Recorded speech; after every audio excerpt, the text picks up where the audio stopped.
Hvala vam, čestitkama, izuzetno bitna utakmica za nas.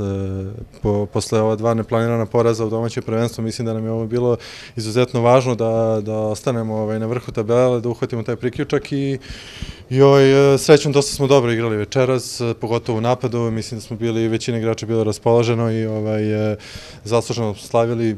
Partizan odlična ekipa, mislim da stvarno imaju izvanredan napadački potencijal i međutim mislim da smo dosta dobro odreagovali posle ovog poraza od Bamberga i skoncentrisano i dobro spremili ovu utakmicu. Preuzimo si i odgovornost, to je bilo najpotrebnije i šut i šut, dva promašaja, perfektno večer. Da, ali većinu tih šuteva proizilazi iz dobrog napada, gde je lopta cirkulisala odlično i od ruke do ruke i gde sam ja i ovu utakmicu bio taj koji je realizovao te šuteve, uzeo sam odgovornost par puta, srećom to je ušlo i održali smo tu razliku, nismo dozvolili protivniku da nas stigne kao što je bilo slučaj ranijih utakmica i mislim da to je jedan veliki plus za nas.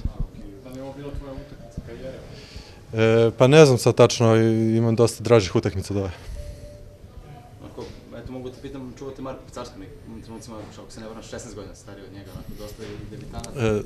Da, on je izuzetan potencijal, mislim da ima odličan osjećaj, da je za Partizan veliki plus što imaju tako mladog igrača koji će sigurno se razviti u jednog velikog asa.